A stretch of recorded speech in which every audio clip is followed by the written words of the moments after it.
Hi, I'm Otto Bravado. Have you ever had one of those moments where something was rattling under the hood? Well, it just might be your exhaust shield. Well, I know that for a fact because a couple of my sockets, or excuse me, one of the bolts broke off during my last repair, and I have a solution for you on that. Take a listen to hear how bad it is.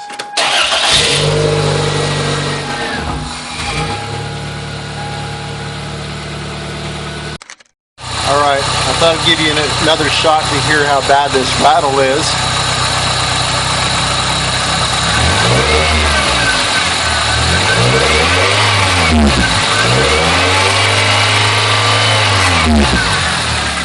That should have caught it.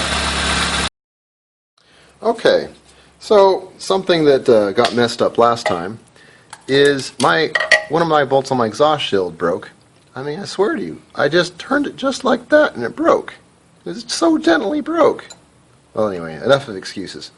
Once you have that problem, you can come over to whatever exhaust shield that'll no longer sill and rattles at all kinds of RPMs. You can daisy chain these connectors.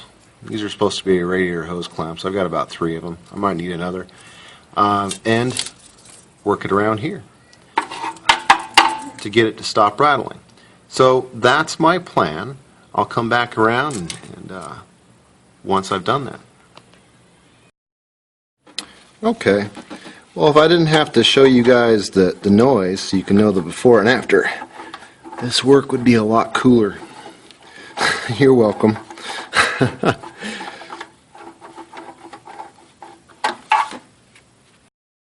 Okay, so I've about got that tightened up, and I actually switched over to a extension so I could come down over at it from an angle back here near the AC line.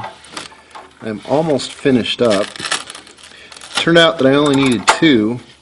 I imagined myself putting it across the top of the exhaust shield where it was wider, but of course it being shaped like a V, there's no way in the world that was going to stay in place.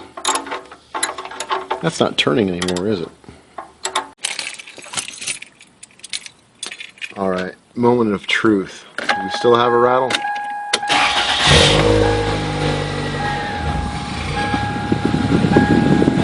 Little bit of, but it seems like I still have a rattle to me.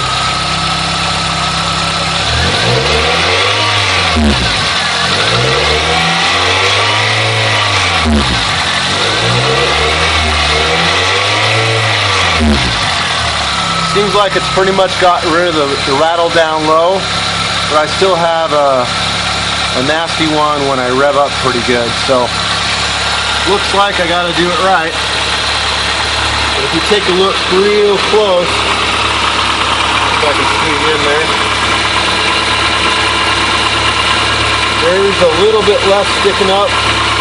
If I buy myself a smaller chisel, sorry about how loud that was, I should be able to score the top of that and turn it into a little bit of a screwdriver and take my impact screwdriver like you use on brakes and get that pulled off. I had believed the leak was coming down here, so you got your valves up here and then you've got where your cylinder head down here meets with the rest of the block. And I thought the leak was here, but it turns out that my sneaky little water pump, power steering pump down here was absolutely drenched. For where the real leak is, was pulling that oil by the serpentine belt everywhere else. It's amazing I haven't had any failures with that.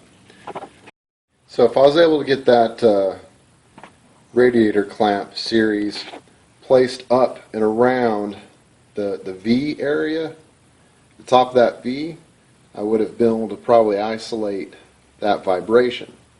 But seeing as how I've got that, the only way I can use that trick is if I go up high, I don't think that's really going to work, you know. So I've got some hammering and turning to do. I do have the option, I have done this a couple of times, I do have the option where I could go ahead and get it welded. I've done that a couple of times. I actually have more skills and practice using a welder to extract bolts than anything else. I haven't had luck with any other techniques. But my garage at this time has enough power for my air compressor, but it will not run my welder. It turns on, it hums, but if I'm going to weld it, I'm going to have to weld it outside right near the house or something. Basically, my technique that's worked for me from the past is do a very small pool, very small, don't keep welding it up, it's not going to be strong enough to twist out. But do a very small pool and just build it, let it cool, do that repeatedly, and when you've built that up some, hammer a nut onto it and then you can extract it out.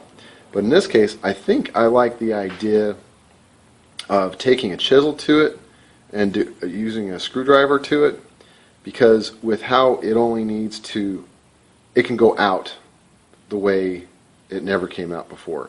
It's a go through, so it can just fall out behind for all I care. I can pick it up and clean it up.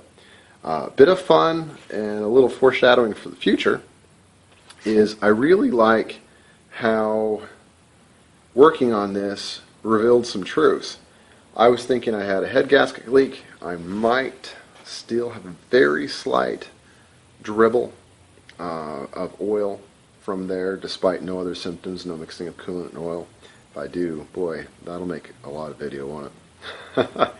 But I think that the simple truth is I just have my timing chain tensioner is leaking. I'd resisted that because I didn't see the oil leak there. I actually saw the leak in a different location. It's not quite going to end on its rattling. I'll have to do a little more work and do it right. But it was worth showing that trick, and it might work under somewhat in the right case for somebody else. Remember, it's always a risk going under your hood if you're not correctly trained, but there's no way around it. Experience is important, okay? So if you get under your hood, go ahead and take a little risk and learn, but you should have a sense for when you're over your head and maybe you need to learn from somebody before you go deeper in.